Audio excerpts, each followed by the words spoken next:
Pues les damos la bienvenida a la hora de iniciar un nuevo capítulo de estos perfiles valdepeñeros, que en este caso, esta semana, en sus ediciones correspondientes, pues protagoniza Alfonso Patiño Patón, que es director de Cáritas Interparroquial y orientador en el Instituto de Formación de Valdepeñas.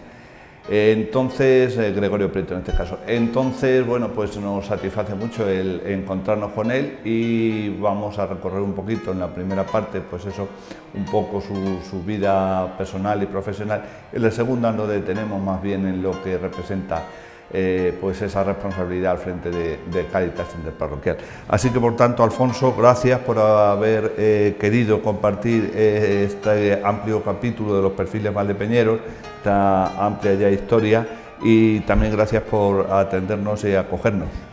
Gracias a vosotros por contar conmigo, en este caso por lo que represento, y nada, un momento estaremos aquí contigo, con vosotros, y vamos a ver cómo sacamos esto adelante. Bueno, Alfonso nace en Alcubilla, ¿verdad? En Alcubilla, sí, aquí al ladito. Me imagino que como mucha gente de aquí de Valdepeñas, que un buen porcentaje serán de pueblos de alrededor, pues yo y mis padres viven en Alcubillas, nos hemos criado en Alcubillas y todo el tiempo hemos estado allí. ¿Y la familia, desde qué generaciones está vinculada con Alcubillas? La familia nuestra, pues sí. Yo siempre, bueno, desde siempre.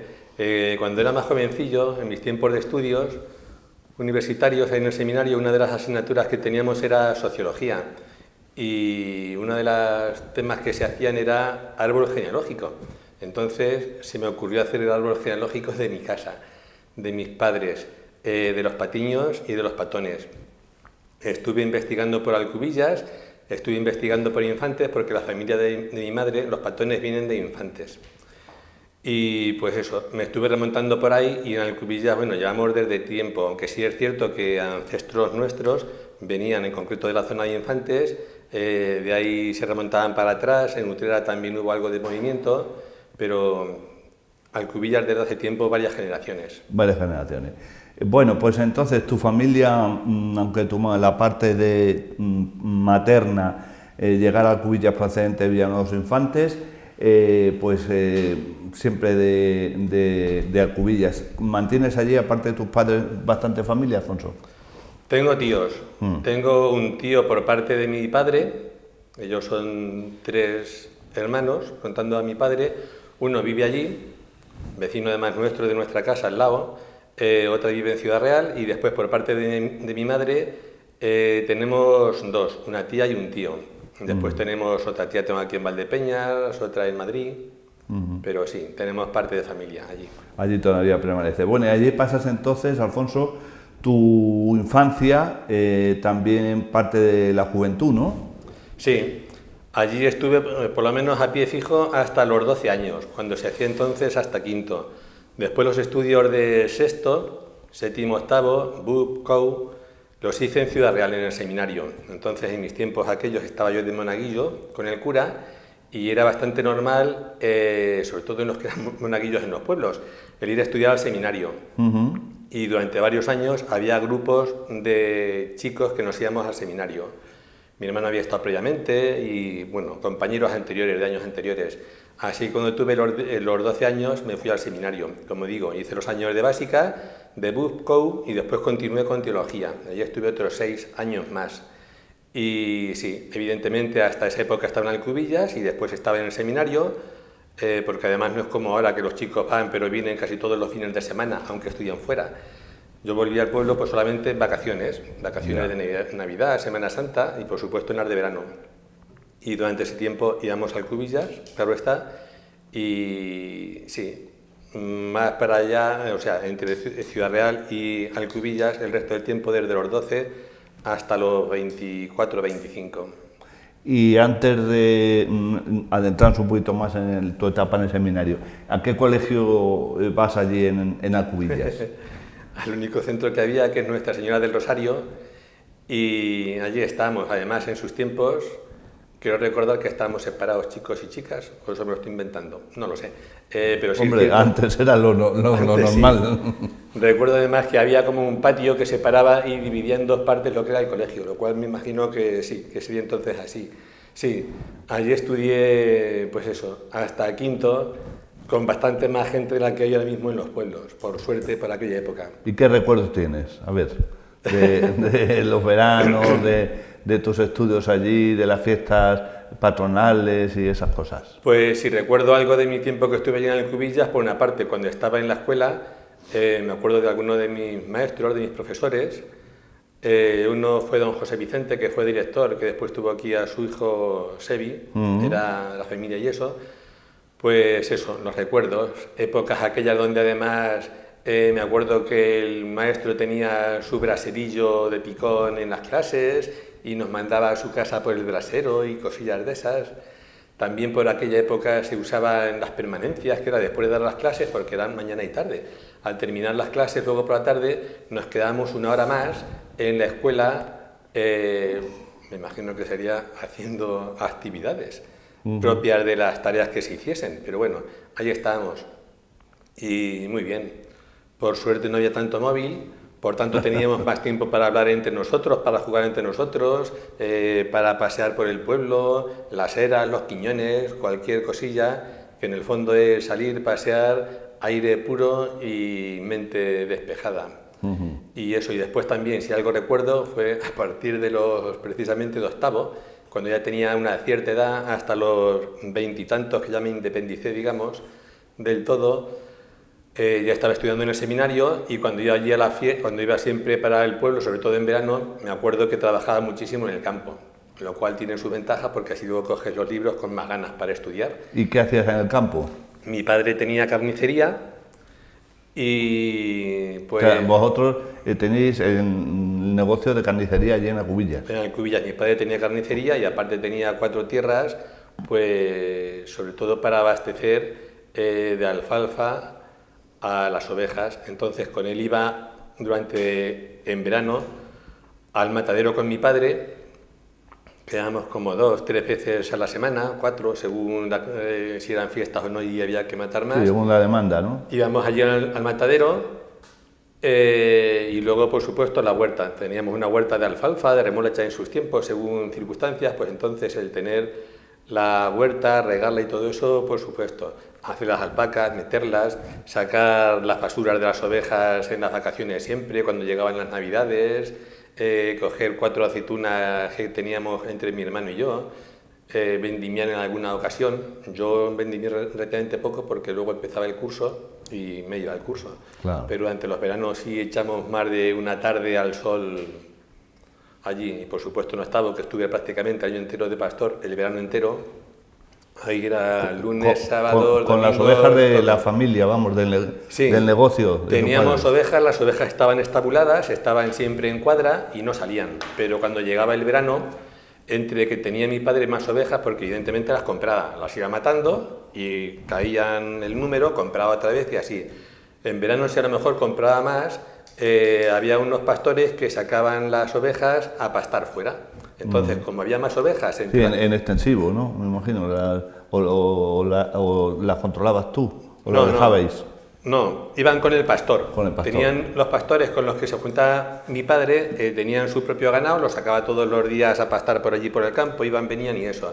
Y durante el verano mi padre les daba las ovejas para que las llevase también las nuestras junto con las suyas a pastar. Ya. Entonces, como en vez de juntarse a lo mejor con 100, 150 cabezas de ganado, se juntaba con 300 o 400, era mucho para el pastor solo. Claro. Entonces, a cambio, allí íbamos los hijos de Diego, del carnicero, a echarles una mano al pastor. Así que igual, vida sana. Nos levantábamos tempranito, íbamos con ellos. De noche casi. Nos levantábamos de noche, evidentemente, pero era un trabajo fácil. Paseo para adelante, paseo para atrás, hasta que tuviésemos que venir y todo el día... De regreso a Alcubillas. ¿Y por dónde salíais? Pues, más o menos. Yo juraría para la izquierda, no lo sé, pero lo que es Alcubillas, campo para la derecha, se avanzaba varios kilómetros y también para la zona de la izquierda de Infantes hay menos. Pero como el verano es muy largo y las ovejas comen a su ritmo, había mucho campo por el que ir según diferentes días, íbamos para un sitio o para otros. ¿Y allí os llevabais la comida y todo? Porque, como dices, pasabais todo el día. Nos llevábamos la comida, salíamos por la mañana tempranico y volvíamos por la tarde cuando los pastores la llevaban ellos para ordeñarlas. Entonces pasábamos allí el día, nos acostábamos como buenamente podíamos allí en la siesta mientras siesteaban las ovejas, allí en cualquier pollo de esos de piedra que hubiese en finquejas de esas abandonadas, y de vez en cuando nos comíamos alguna ciruela aunque estuviese verde. ¿Y controlabas bien? Porque eso estás hablando a lo mejor con 10 o 12 años. Eso estaba yo en octavo, que sería el equivalente ahora mismo al segundo tercero de la ESO. Y sí, en el fondo era pasear, digamos, con las ovejas. Luego tendríamos que tener solamente más cuidado cuando nos acercábamos a la linder donde había, por ejemplo, viñas. Sí, claro, pues no se las Entonces comieran. ahí teníamos que vigilar evidentemente que no se las comiesen, si no quedaba la cosa fea. Entonces sí es cuando nos teníamos que poner en la zona, pero excepto eso es poco complicado. Y luego, en caso de necesidad, estaban los entendidos, que eran los perros. Entonces los perros iban, corrían, les pegaban ahí 4 ladridos y se iban girando ellos solicos por su sitio. Sobre todo es eso, cuando llegamos a zonas de sígano, porque la siega evidentemente ya estaba hecha. Donde había viñas, cuidar alrededor, que no se comiesen muchas. Sí, que no se metieran dentro, claro. Si se comía la primera fila, eso son parte del negocio, así que, pero bueno, eso... ¿Y cómo decides, aunque ya has dicho algo antes, has anticipado, el trasladarte a seguir estudiando en el seminario? Aunque era más o menos costumbre, sí, como comentas. La decisión fue fácil simplemente porque nosotros en aquella época, nosotros me refiero, mis amigos y yo, más o menos los que éramos del colegio, los que estábamos en el mismo curso, estábamos unos cuantos con los que más me relacionaba, pues que éramos monaguillos. Entonces... ¿Allí cómo se llama la parroquia? La parroquia... Pues ha dicho la patrona Nuestra Señora del Rosario, me parece. Esa era, sí, nuestra patrona. Y bueno, ahora se me ha ido... El colegio, has dicho colegio. El colegio Nuestra Señora del Rosario. Y ya está. Bueno, sí, la única parroquia que hay. La única que hay, ¿no? Sí. Nada. Si alguna cubier me está yendo, que me la apunte en mis saberes de que tengo la cabeza, que yo no me acuerdo de ellas. ¿Y quién era el cura? ¿Y cuántos monaguillos estaba ahí? En aquella época el cura era don Luis Gallego Villena. Era de Villahermosa. Sí. Y que luego estuvo por Infantes o por Manzanares. Ahí cuando estaba en Alcubillas al mismo tiempo estaba en Infantes. Después se fue para Manzanares y ahora creo que sigue en Manzanares. Y sí, estaba en Infantes, que era Pueblo Mayor, y entonces también iba a Alcubillas. Y en su época, pues monaguillos estaríamos como 10 o 12, estábamos un montón. Entonces cogía diferentes cursos y éramos fijos, no como ahora mismo que los monaguillos igual van a alguna misa, o van de vez en cuando los chicos que vayan, los que tal, entonces íbamos siempre. En las misas íbamos a todas las misas, entonces teníamos que prepararlo, pues evidentemente había un sacristán, pero nosotros éramos los que salíamos con nuestras sotanillas chiquitillas, con nuestros hábitos, a las misas. Y además lo pasábamos muy bien, porque dentro de la sacristía teníamos nuestros propios juegos, algún futbolín que nos compraba el cura y alguna cosilla de estas. Entonces nos íbamos para allá y maravilloso. Los dos que tenían que salir a las misas salían y los demás nos quedábamos dentro con cuidado de no armar demasiado ruido, que de vez en cuando nos tenían que llamar la atención del ruido que hacíamos, y dentro de la sacristía jugábamos, teníamos nuestras cosillas y nos las pasábamos en grande. Y luego cuando pasaba un tiempo, también recuerdo gratamente, el cura decía, bueno, ya como eres muy grande, a quien fuese, ya tienes que dejar de ser monaguillo. Y nos invitaba entonces a uno de los bares que había en el pueblo, nos tomamos unos chocolates con churros y despedíamos como debía ser al monaguillo que se iba ya. Entonces, pues eso, entre que nos lo pasábamos bien, que jugábamos, que nos juntábamos muchísimo y que dentro de la sacristía nos lo pasábamos bien. Luego aparte éramos un grupillo, pues que entre todos nos conocíamos. Y que luego encima nos invitaban al chocolate con los churros cuando alguien se despedía, así que maravilloso. Y por supuesto, en aquella época se hablaba mucho del seminario, mucho más. Eran épocas en donde si había cantera, se llegase o no, pero había cantera, cosa que ahora está la cosa complicada de los complicados. Y de varios cursos anteriores ya había varios alcubilleros que estaban en el seminario. El curso anterior se había ido además también mi hermano Francisco y Arcángel, que ahora está de cura en la zona de Ciudad Real, además es el delegado de liturgia, y bueno, pues al siguiente año nos tocaba a la siguiente generación. Entonces varios hicimos el curso de entrada al seminario, quiero recordar que lo hicimos 4, y de los 4 luego entramos 3. Y pues eso. Muy bien. Y allí continúan los estudios. Y entonces en el seminario continuamos los estudios. Sexto, séptimo y octavo, lo que era la EGB, después se pasaba al BUP, todo eso se hacía dentro del seminario.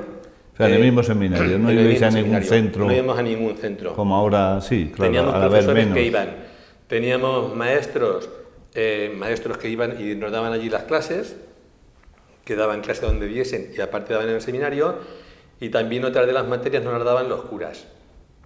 Pues eso, aparte de teología, tenían sus licenciaturas en lo que fuese y nos daban clase. Y como digo, algunos o bien lo daban curas o si no, se complementaba o al contrario con maestros.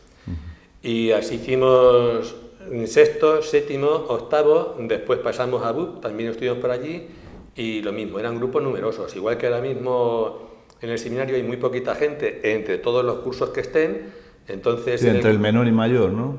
Sí, entonces lo nuestro, pues a lo mejor en el curso mío no sé si estaríamos como unos 15 o 20 durante la ESO, un montón, y en bachillerato incluso igual.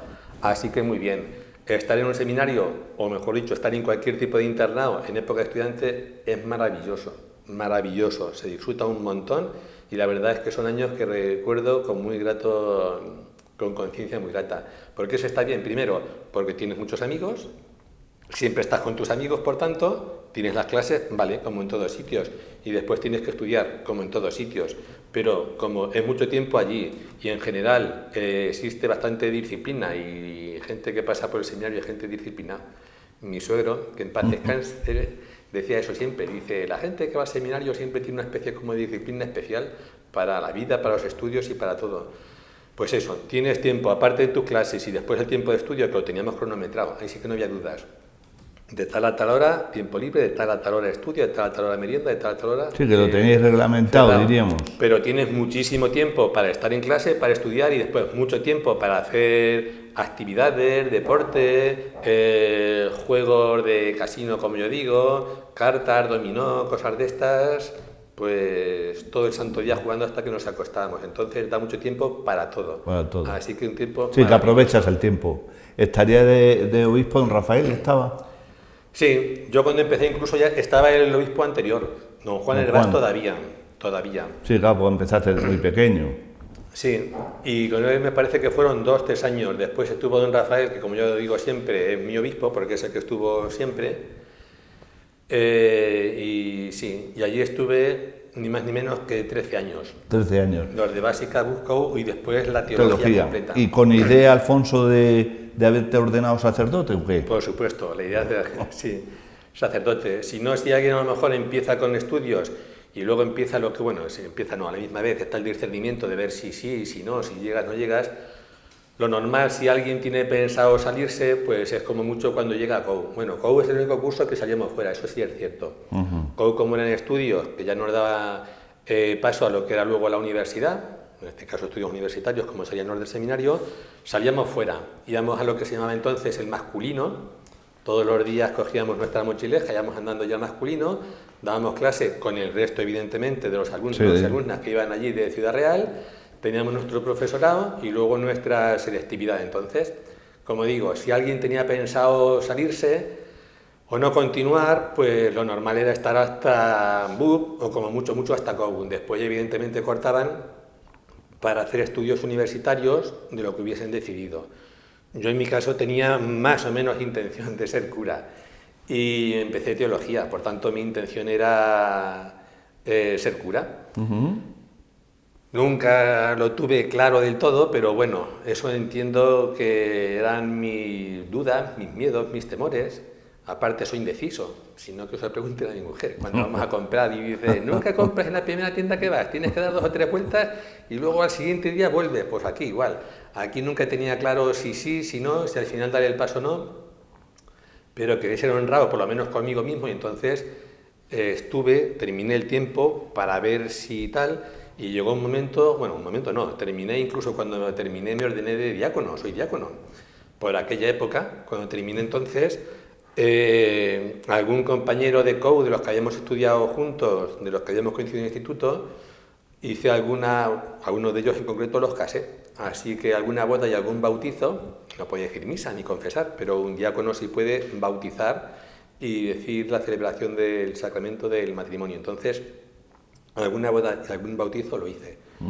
Y ya pues estaba claro, después de 6 años de teología y de estar un año de diácono, que estuve en la parroquia de San Pablo, allí en Ciudad Real, el siguiente paso era o cura o salirme. Entonces ya sí que no había ya más vueltas de pensar, no pensar.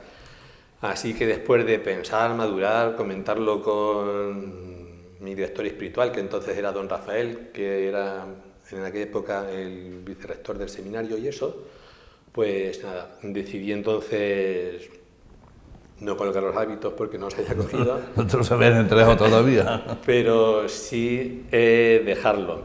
Como ya tenía órdenes religiosas en ese sentido, había que pedir dispensas, y había que pedir dispensas además a Roma. Sin ser cura no había mucho problema, evidentemente, y pues hasta ahí llegué. Entonces, después de 13 años y un año de diácono, por tanto, la pregunta que me decías al principio, ¿cuánto tiempo has estado en Alcubillas? Pues en Alcubillas estuve hasta los 12 años. El resto de mi vida, hasta que dejé, digamos, de estudiar, estuve más tiempo fuera. Y aunque es cierto que iba a Alcubillas en vacaciones, yo en Alcubillas tengo un cierto desarraigo. Evidentemente la gente la conozco, pues porque es un pueblo muy pequeñito y nos conocemos unos y otros. Sí, por la familia, más que nada también. Pero todos los años de cierta juventud prácticamente estuve fuera. Ya. Así que... Y cuando tomas esa decisión, Alfonso, ¿por dónde siguen tus pasos entonces? ¿Qué te dice la familia? ¿Y cómo encaja? Pues claro, ellos tenían la ilusión, me supongo, de verte de cura. Sí, sí, Porque tu hermano estuvo menos tiempo. Mi hermano estuvo hasta BUP, no sé si llegó a hacer COU, pero sí, estuvo hasta BUP y lo dejó. Y después se fue a estudiar Derecho a Madrid. Ya. Y cuando terminé entonces, pues lo terminé, serían con 24 años. O sí, 24. Sí, más o menos, sería. 12 en Alcubilla y luego otros 12 o 14 allí, 24, 25 años. Entonces terminé. Y entre medias, pues cuando terminé con mis 24 años, decía, bueno, tengo que empezar a hacer algo, evidentemente. A mí me encantaba de siempre, y me encanta ahora estudiar enfermería, cosas de la salud. Bueno, a mí me gustaría estudiar muchísimas cosas y tener muchas vidas para poder hacer muchos trabajos diferentes, eso lo digo siempre. La frustración es que no soy nada más que orientador y la frustración es que no trabajo nada más que una cosa, pero me hubiese encantado ser enfermero. Médico igual hay que estudiar mucho y yo estudiaba mucho, pero lo justo. Yo de siempre he sido un estudiante bueno, pero fácil y comodón. Yo para sacar un 7 no tenía que esforzarme. Yeah. Para sacar un 9 sí, para sacar un 7 sin complicaciones. Pues yo llegaba al 7 y digo, ¿para qué más? Me quedaba ahí y eso... Ya voy sobrado. Era mi zona de confort y sin ningún problema. Entonces decía, no, medicina no, que eso igual hay que estudiar mucho. Enfermería sí. Como decía antes, entre un paréntesis, me hubiese encantado también ser profesor de tecnología, trabajar en una carpintería, trabajar en 40.000 cosas. Pero bueno, en aquella época termino y digo, enfermería o medicina. Medicina son muchos años. Y me acuerdo que hablé con don Rafael, el vicerrector del seminario, se lo dije, digo, mira, lo voy a dejar, digo, posiblemente haga enfermería, digo, porque si hago medicina van a ser muchos años. Y me dijo una frase que como orientador la digo siempre, a todos los alumnos y alumnas que tengo, se lo digo siempre, que me dijo, en la vida te van a preguntar qué eres, no cuánto tiempo has tardado en llegar a serlo. Claro. Entonces, lo fundamental es eso, lo que seas y no el tiempo que hayas necesitado. Yo eso, por ejemplo, se lo digo mucho a los alumnos, en cuanto a que no sé qué hacer o no hacer, o intento o no intento. Tú intenta las cosas, que luego tienes que dar marcha atrás. Nunca son años perdidos, simplemente son años que has necesitado para tomar la decisión que tengas que tomar. Y al final serás lo que tengas que ser. Pues entonces... ¿Encaminas tus pasos a la enfermería? A enfermería. Allí en Ciudad Real, se puede decir. He hecho papeles para enfermería y solicito Ciudad Real y Cuenca. Me dan en Cuenca. La nota que tenía entonces en selectividad la tenía, no justica, pero por lo menos, bueno, sin justica sí. Además eran aquellas épocas que no son como ahora. Antes tenías un 6 o un 7 y eras el rey del mambo. Ahora quien tenga menos de un 8 en selectividad, sin contar ya hasta llegar a los 14, que es otro tema, ahora es mucho más fácil. Antes las notas eran más justicas. Vale. Al principio me dieron en Cuenca, pero en Cuenca no fui, porque la nota que tenía sabía que luego después, como hay restricciones para entrar en todas las universidades, digo, en enfermería entro porque estaba a puertas. Y sí, me llamaron después para ir a Ciudad Real. Pero entre medias me acuerdo que decía, ay, como la gente que se sale del seminario, que han estudiado teología, o si alguno hubiese sido diácono, o alguno que haya sido cura, dan clases de religión, y evidentemente hace falta, pues qué más preparación que teología completa, que no simplemente una DEI o una preparación que se haga cualquier licenciado. Entonces hablé con el vicario para decirle, voy a hacer enfermería, si termino en enfermería y no tuviese trabajo, ¿puedo trabajar de aquí a 3 años de profesor de religión? Entonces, eso por un lado. Y entre medias, cuando fui aquí a Ciudad Real, que por cierto me hice una jugarreta, y es, voy a ver para echar, digamos, matrículas, y me dicen, no, si no estás aquí, digo, ¿por qué? Dice, porque pensábamos que estabas en Cuenca, como la primera plaza la tenías en Cuenca. Dice, entonces tu plaza, o más que mi plaza, el hueco tuyo se lo hemos dado a los siguientes. Digo, eso es absurdo. Si yo no me matriculo en otro, por ley me corresponde en las siguientes convocatorias que tengo hechas si entro aquí. Bueno, y me acuerdo además que iba exigiendo y decía, si trabajo y estudio enfermería y me presento solamente a los exámenes y las prácticas me las hacéis en verano, ¿es posible? No me mandaron a la mierda por respeto, pero dijeron, vamos a ver, o estudias o no estudias. Claro. Entonces, entre eso y que me dijo el vicario, dice, hombre, pues de aquí a 3 años te llamaremos o no te llamaremos para religión. Pero ahora mismo queremos ya un profesor de religión en Valdepeñas, en el Gregorio Prieto. Así que dije, bueno, vamos a coger lo que tenemos ahora, no vaya a ser que después enfermería, aunque me gusten unas cosas u otras. Así que conforme le dije al seminario que dejaba el diaconado y que por tanto que no continuaba a ser cura, ese mismo septiembre empecé a trabajar aquí de profesor de religión en el Gregorio Prieto. Sí, de profesor de religión. De profesor de religión, sí. En aquella época estaba don Julián, estaba Evaristo, el que estaba en Cachiporro. Evaristo Moya.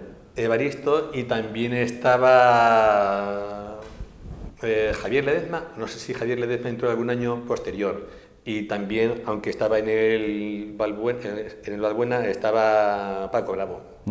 Entonces, entre ellos se juntaban y las clases. Me acuerdo además el primer año cuando empezamos a dar las clases, nos juntamos en casa de Paco Bravo, aquí en la parroquia suya encima. Sí, ahí en la calle Postas. Entonces nos juntábamos los 3, 4 curas y yo. Y entonces decían, tantas horas tenemos en estos 2 centros, ¿cómo las repartimos? Y entonces pues se repartían las horas. Y pues ya está. Así que y ahí empezaste otra aventura. Ahí empecé otra aventura, dando clases de religión y más contento que unas castañuelas. Vivía con mis padres durante ese año, iba y venía a Alcubillas. ¿Ibas y venías todos los días?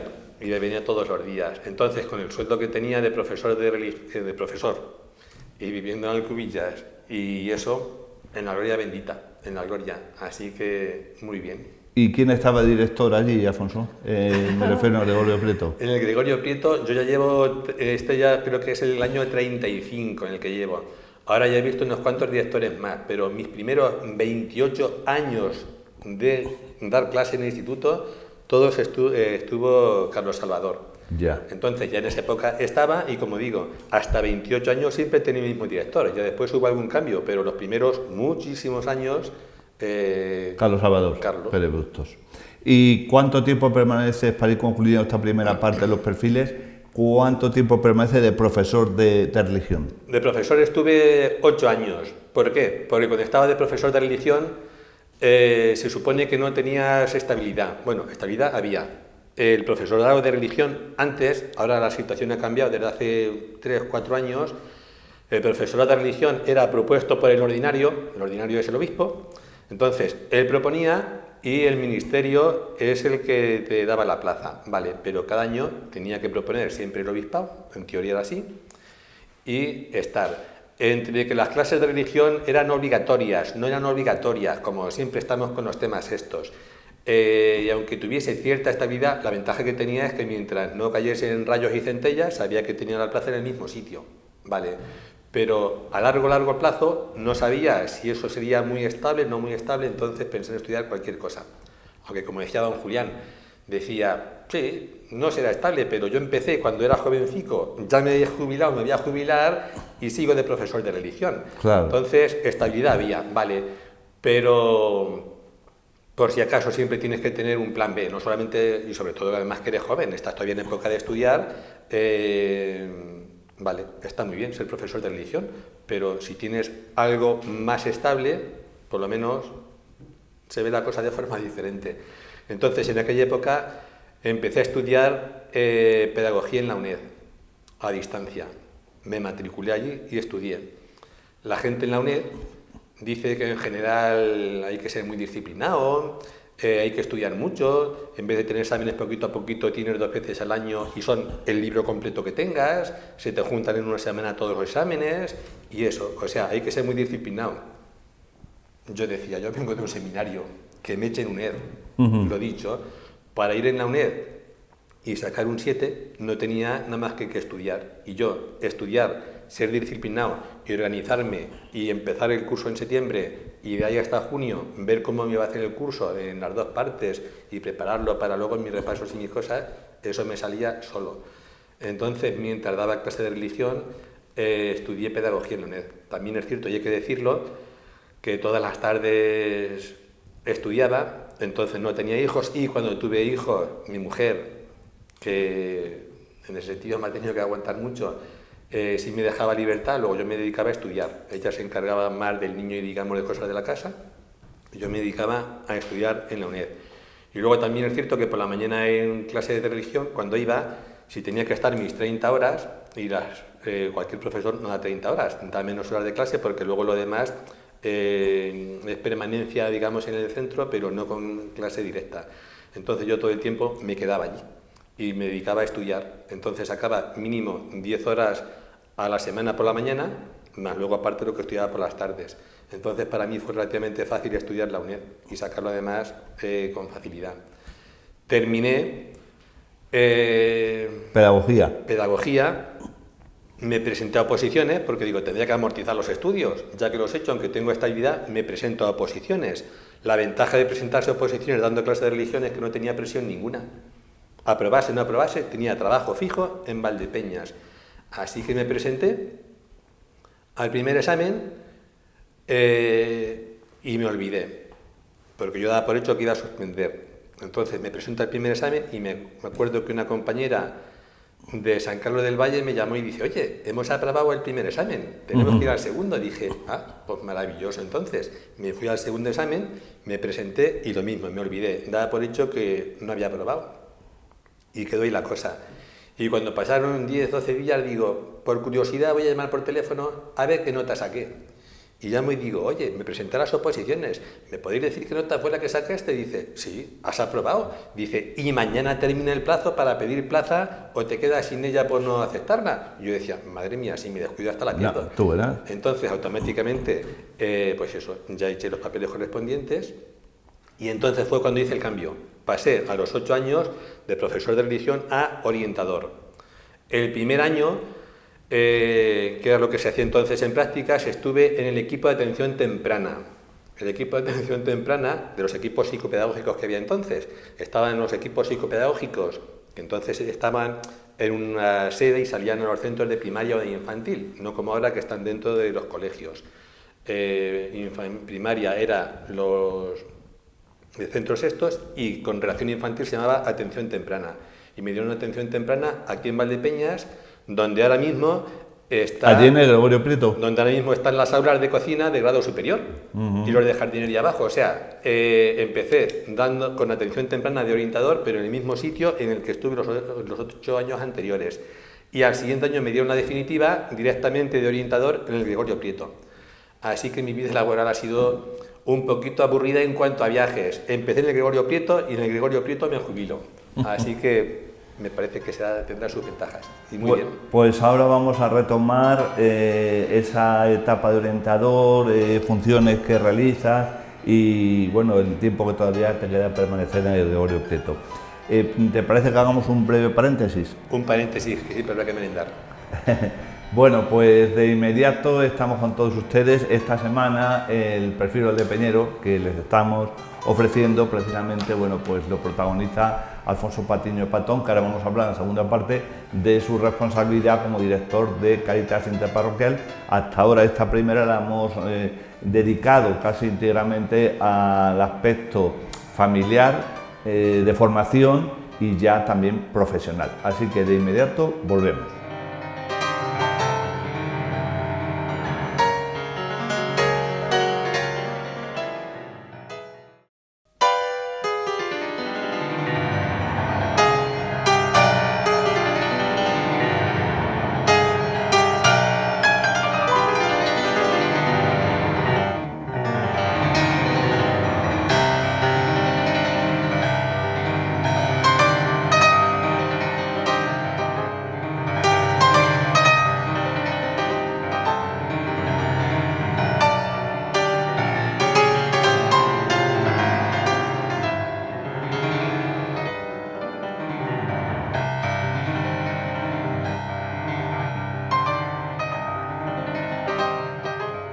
Pues ya hemos hecho ese breve paréntesis dentro de los perfiles valdepeñeros que les estamos ofreciendo esta semana y que protagoniza Alfonso Patiño Patón, que hemos tratado una primera parte donde nos hemos centrado principalmente en el aspecto familiar, también personal, profesional, y ahora en la segunda, entre otras cosas, vamos a hablar de su responsabilidad como director de Cáritas Interparroquial, pero nos quedaba un breve apunte de orientador. ¿Cuáles son tus funciones en el Gregorio Prieto, Alfonso?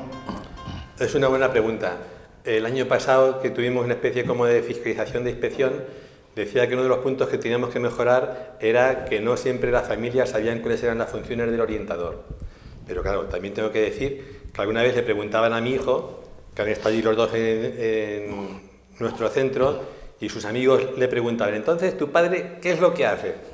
Y decía: pues no lo sé. Así que si mi propio hijo, que es hijo de orientador, no sabe, orientador, en las clases está claro que hay, digamos, como dos aspectos, que uno es el de la enseñanza pura y dura, y aparte de la enseñanza, después hay otro aspecto que es todo lo que es el currículo oculto que está detrás, y es, ahora además es más complicado, el hecho de, en función de lo que estudie, me abre o me cierra puertas para unos estudios u otros. No todo el mundo que hace formación profesional o bachillerato o está capacitado o es la mejor elección que tiene que hacer. Pues todo lo que sea orientación personal, académica y profesional la lleva, digamos, el orientador. Reuniones con padres, con profesores, con alumnos, todo lo que tenga que ver con dificultades de aprendizaje, todo lo que tenga que ver con la organización de los apoyos, los refuerzos, todo eso pertenece al orientador. Y además es una realidad cada vez más necesaria e imperante.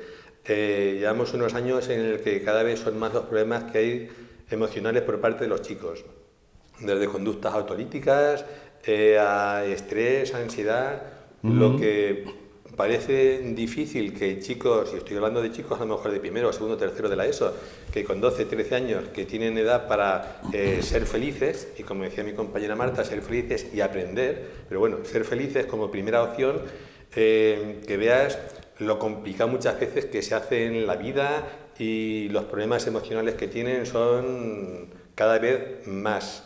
¿Por qué? No lo sé, pero están. Entonces, toda esta serie de aspectos relacionados con los aprendizajes, con las dificultades, con la organización, con todo este campo diferente al estrictamente académico, es lo que hacen los orientadores en los centros.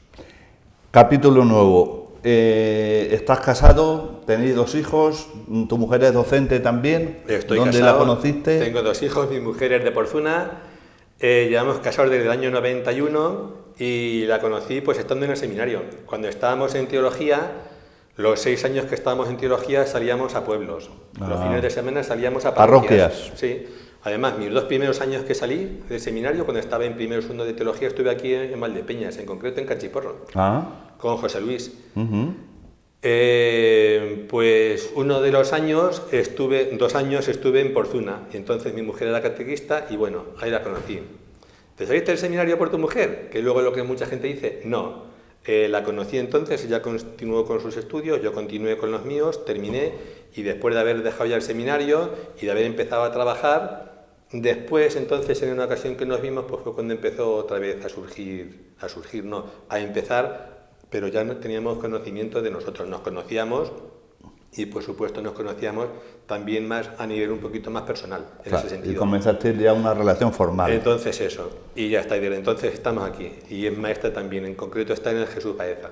¿Tus hijos nacieron aquí los dos? Mis dos hijos son valdepeñeros de pura cepa, sí. No han salido ni alcubilleros ni portuñegos, aunque gracias a Dios no dicen bae ni cosas de estas.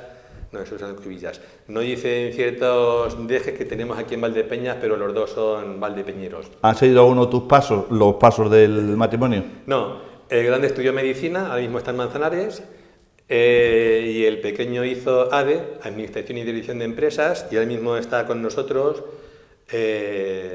trabaja aquí en Valdepeñas. Muy bien, bueno, vamos a ver, ¿cuándo comenzaste de colaborador en Cáritas Interparroquial de Valdepeñas? Bien, empezamos ya con la fase de lo de Cáritas, además es lo que hemos venido. Sí, tengo algo aquí estamos desde luego. Interesante de perfil valdepeñero precisamente por el tema de Cáritas. No, pero lo otro también es muy interesante. Sí, por lo menos ahí hemos hablado un ratillo. De voluntario en Cáritas empecé en el 2014, hace ya 9 años en concreto. ¿Y por qué? Porque tenías en ese sentido vocación de servicio, de colaborar, de prestar ayuda a los más desfavorecidos en este caso. Pues vocación de servicio y coherencia personal. Coherencia personal es, estudié en el seminario, por tanto evidentemente soy creyente, lo tengo clarísimo. Unas veces lo tengo más claro y otras veces menos claro, pero lo tengo claro. Además, di clase de religión durante un tiempo y cuando dejé, pues hubo un momento en que mi vida religiosa la puse como entre paréntesis, de forma que el tema de los sacramentos y el tema de mi vivencia religiosa, pues como la tenía un poquito abandonada durante unos cuantos años. Y entonces, pues nada, ahí estaba, que poquito, en el dique seco. Y llegó un momento en el que dije, vamos a ver, coherencia, si digo que creo en Dios y no estoy comprometido con mi fe cristiana, vale, de aquella forma y de aquella manera, nada. Si eres creyente tienes que ser coherente con tu creencia y por tanto manifestarla y de alguna forma trabajarla, cultivarla y tus talentos, pero sí, manifestarla y llevarla a cabo, claro. O vale, o segunda opción, si no vivo en cristiano, no puedo decir que creo en Dios, por lo menos porque además soy muy racional, sé coherente. Si no vives, no pienses una cosa y no vivas de otra. Entonces dije, ya está, balanza, o digo que no creo, que es como ahora mismo vivo, o si digo que creo, tengo que empezar a vivir de forma diferente. Y vale, entonces estaba en esa y además me acuerdo perfectamente, fue en el entierro de la madre de Bernardo Torres, sí, el cura de aquí, que fue en Cachiporro. Me acuerdo que fui al entierro, la parroquia es muy chiquitica, entonces la iglesia estaba llena, la mitad de los bancos de la parroquia era exclusivamente con curas y el otro la poquita gente que cupimos en aquel entonces. Y todos los que estaban, la gran mayoría de los curas, los conocía a todos, absolutamente a todos, desde compañeros míos tengo 5 compañeros que son curas de mi curso. De entre compañeros míos, los que habían estado años anteriores, años posteriores, los conocía a todos. Y entonces dije, bueno, hasta aquí hemos llegado. O sí o no, o dentro o fuera, pero no. Creo en Dios, como mucha gente dice, pero no lo vivo, lo cual es una incoherencia y tal. Evidentemente, a la hora de sopesar, estaba claro que yo soy una persona creyente y no me quedan dudas. Entonces dije, pues ya está, si soy creyente, a partir de aquí tengo que empezar a vivirlo. Luego, a vivirlo por lo menos con cierta coherencia. Que durante unos tiempos estaba más en el dique seco, como digo. Pues entonces dije, pues ya está, ¿en qué empiezo? Pues tengo que empezar en algo que yo decía además, no voy a ponerme de lector, simplemente porque después del tiempo que he estado, ¿ahora qué hago? ¿Voy como si que la gente me vea o no me vea? No, tengo que empezar, digamos, desde la sombra, y desde la sombra es, pues, que mejor que evidentemente el servicio a los demás, en ese sentido. Que, por tanto, Cáritas estaba claro que era para mí. Entonces, vine para acá, hablé con Carmelo y le dije, quiero ser voluntario. Anteriormente Enrique ya se lo había dicho, que estaba por aquí. Digo, voy a empezar, pero voy a empezar desde Cáritas en ese sentido. Así que pues ya está.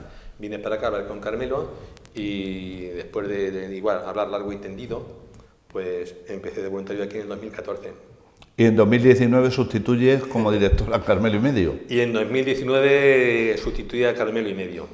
Sí, el hombre ya había hecho su época, porque decía, tú vas a ser el siguiente director. Yo decía, sí, no me importa, pero tú quédate hasta los 70, 80, 90 años, y ya después tranquilamente cuando yo esté jubilado y ya haya pasado un tiempo, pues entonces lo hago.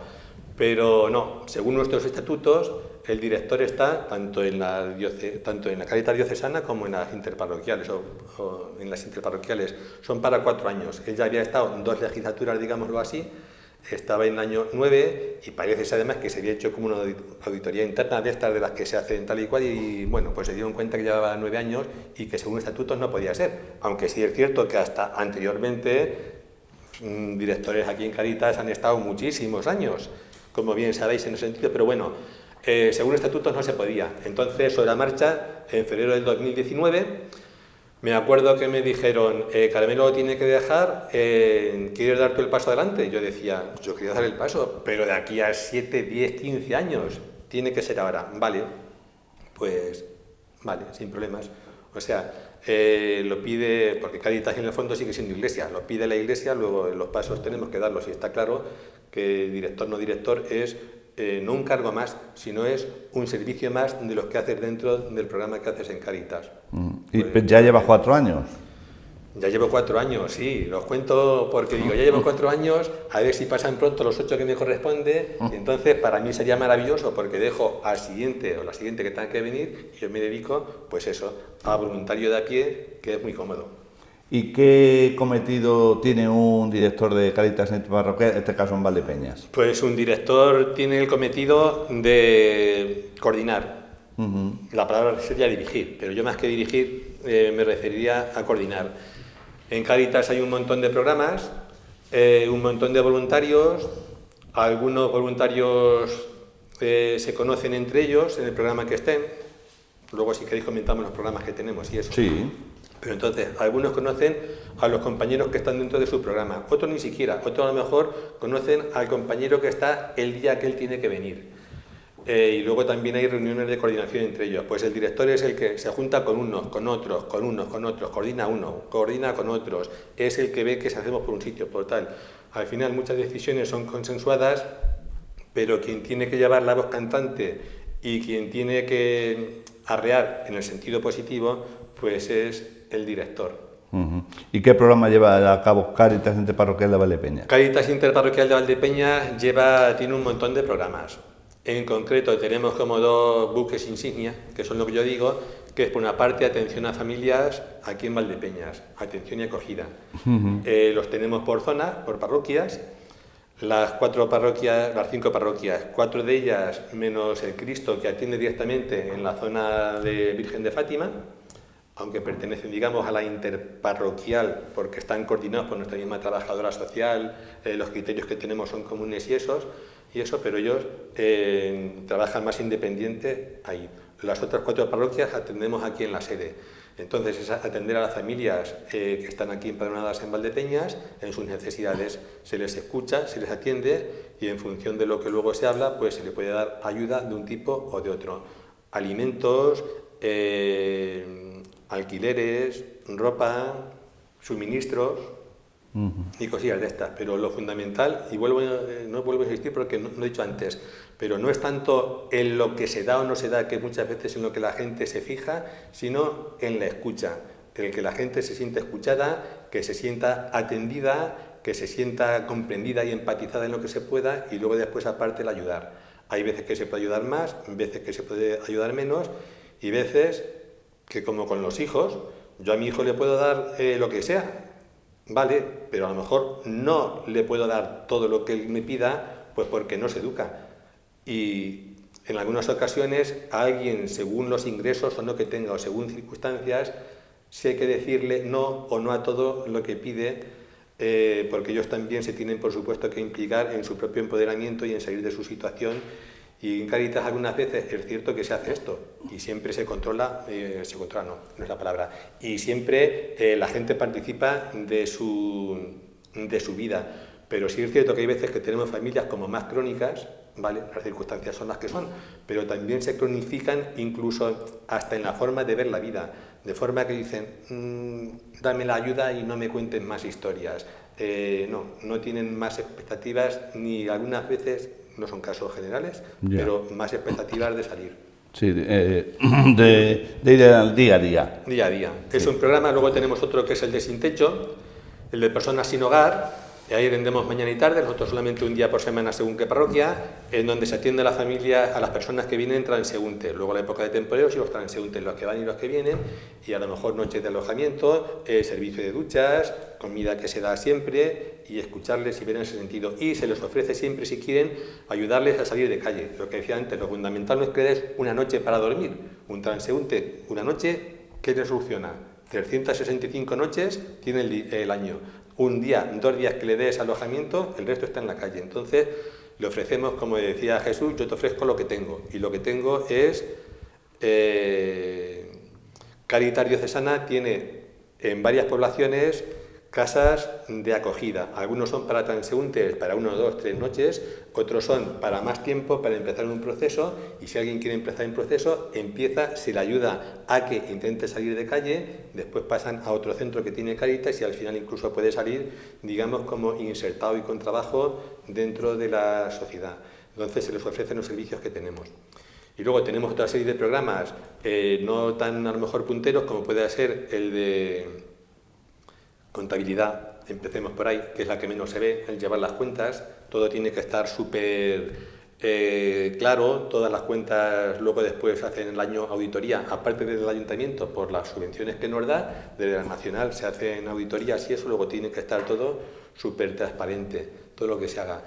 También tenemos programa de ropero, programa de sensibilización, hacer comunicados para los primeros domingos de mes en las iglesias, notas de prensa, sensibilización y actividades en colegios de educación en valores, empleo, un programa que desde el año pasado se quiere potenciar de forma un poquito más profesional y técnica y no solamente ver qué necesita la gente y quién se le puede ofrecer en caso de circunstancias,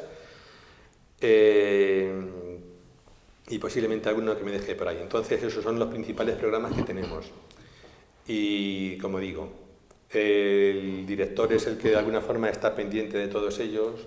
Coordina todos ellos. Y ya para concluir el perfil ya en definitiva, ¿la demanda es mucha, Alfonso? La demanda es mucha. ¿En qué programa más? En el que más siempre, sin lugar a dudas, no. En el que más es en el de familias. Es con diferencia el que más. Desde que yo estoy aquí ha habido yo destacaría como 3 tiempos. Uno, siempre ha habido familias que evidentemente venían. En la época de la pandemia sí quiero recalcar que nuestros voluntarios, a pesar de que estaba cerrado, llamaban por teléfono a la familia. Bueno, las ayudas se seguían haciendo, se llamaba por teléfono, se hacían online y se hacían vales para ir al supermercado a comprar. Pero independiente de eso, sobre todo era el llamar, porque fue diferente a lo que se hacía. Hasta ahora eran las familias las que nos llamaban, las que venían siempre con nosotros, les ayudábamos. En la época de pandemia no venían, no llamaban porque estaba cerrado, aunque ese teléfono. Claro. Y eran nuestras propias voluntarias las que llamaban a las familias que en los últimos meses habían sido atendidas para ver en qué situación estaban. En algunas circunstancias simplemente hablaban y en otras, aparte, se les daba después la ayuda. Entonces, eso me pareció súper enriquecedor. Después de la pandemia subió mucho el número de familias que venían, que nunca habían estado por aquí por Cáritas, que habían tenido sus trabajos, etcétera, etcétera, pero las circunstancias cambiaron. Familias que ahora ya no están con nosotros porque han vuelto otra vez a retornar más o menos como estaban antes. Y estos 2 últimos años, este último año y sobre todo lo que llevamos de año, lo que se ha aumentado mucho, eso era en cuanto a familias. En familias lo que sí ha aumentado mucho son las inmigrantes. Inmigrantes de Hispanoamérica llevamos como un año que es el porcentaje cada vez más. Mayor. Pero mucho. Siempre ha habido, pero no tanto. Pero llevamos un año y medio que es abismal la cantidad de gente hispanoamericanos que vienen para acá. Y Sin Techo que decías, no, hay más o menos como siempre. Algo ha bajado. Y temporero sí es cierto que ha bajado mucho. Antes cuentan en sus tiempos que cuando llegaba la vendimia aquí daban comidas y a lo mejor daban comida pues para 60 personas al día. Cuando yo estuve no, pero sí es cierto que a lo mejor comida para 30 personas sí se daba. Ya. Estos últimos años ha bajado mucho. En la pandemia se entendía y pensamos que con la pandemia, pues como no había movimiento, etcétera, etcétera, pero el año pasado, que ya estábamos en pospandemia, ya había pasado, son muy pocos los sin techo que vienen.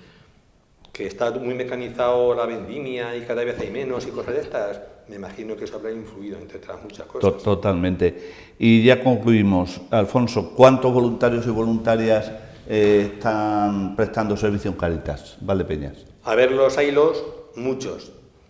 ¿Por qué? Porque son muchos programas y lo que hay. Después sí es cierto que a la hora de la verdad no somos tantos. ¿Por qué? Pues porque en algunos programas, por ejemplo, siempre que se atienden familias, atendemos de 2 en 2 personas, como una pareja de la Guardia Civil. Siempre damos de 2 en 2. Y cada día que se atienden, generalmente estamos 4. ¿Por qué? Porque hoy yo no puedo, mañana mi padre está mal durante una semana y no puedo ir, llega verano y me voy de vacaciones, circunstancias que ocurren. Entonces nos quedamos cojos. Luego tenemos 3 o 4 personas por día y vamos haciendo como grupillos para ir alternando. Entonces parece que estamos apañados. Pero luego llega la hora de la verdad y entre unas cosas y otras no siempre estamos gente suficiente. Por lo menos en Sin Techo hay veces que nos encontramos que no tenemos gente ni incluso para sustituirnos entre nosotros. Y como digo, estamos muchos, pero luego a la hora de la verdad, en los programas principales, llegan momentos en los que falta. Llegó la pandemia, muchas personas mayores lo dejaron, hay gente que se apunta nueva, gente que de vez en cuando lo deja otra vez, la media de edad es una media alta y entonces pues necesitamos continuamente estar renovándonos porque si no al final siempre nos pilla el toro, pilla el toro. Y luego no todo el mundo, y con esto ya termino, no todo el mundo vale para todos los programas. Claro. Entonces hay gente que viene, antes teníamos cocina, que ahora no tenemos porque sobre todo lo hacemos a través de vales para supermercados o de comida que compramos en Ágape y la tenemos aquí, en vez de hacerla porque ha bajado el número de transeúntes. Pues a lo mejor había gente que valía para cocina, pero si es fuera del programa de cocina, pues a lo mejor no vale para otros programas, porque para atender a gente, escuchar sus problemas y sus necesidades, pues también tienes que tener un cierto perfil. Tampoco no todo el mundo vale para contabilidad o para programas informáticos que tenemos, entonces de todo un poco. Pero sí, siempre necesitamos voluntarios y siempre necesitamos que de vez en cuando haya renovación. Por eso hace poco hemos terminado, hace justamente 15 días, un curso de voluntariado para voluntarios nuevos. Muy bien, pues si quieres añadir alguna cosa más, Alfonso, Patiño, Patón, por nuestra parte, muchas gracias por habernos atendido y querer formar parte de estos perfiles valdepeñeros, porque en Valdepeñas, ¿cuántos años llevas ya? Pues desde el en el 91 me casé y el año anterior dando clase, entonces desde 1990. Desde el 91 por lo menos viviendo aquí a pie fijo con mi mujer, así que ya llevamos unos cuantos. Ya llevas unos cuantos. ¿Quieres añadir algo más? Pues sí, como luego dicen, aprovechando que estoy en televisión, 2 cosas, saludar en este caso a mi familia, a mis hijos, porque decían mis hijos, a nosotros no nos cuentes nada, no digas nada en la televisión de que digo, bueno, si no hablar de mí. Entonces, ya que no he contado nada de mis hijos, por lo menos sí los saludo, que lo estarán esperando además, y luego a mis compañeros voluntarios, principalmente, ya no me meto con más gente, entonces los voluntarios, ya que hemos terminado con Cáritas, pues a mis compañeros voluntarios de Cáritas les doy las gracias por la labor que hacen, por ayudarme en mi trabajo, no por su trabajo, porque en ese sentido hacemos lo que tenemos que hacer, sino por facilitarme el trabajo con la labor de ellos, con su constancia, con su tesón y con su bien saber hacer, y pues para ellos es mi agradecimiento y estos perfiles valdepeñeros van por ellos. Pues gracias, insisto, Alfonso, gracias a los telespectadores por la amable atención que nos han prestado y bueno, pues este perfil que les estamos ofreciendo esta semana ha sido pues muy completo, como han podido observar, dedicado o protagonizado por Alfonso Patiño Patón. Les dejamos con otras cosas aquí dentro de la programación.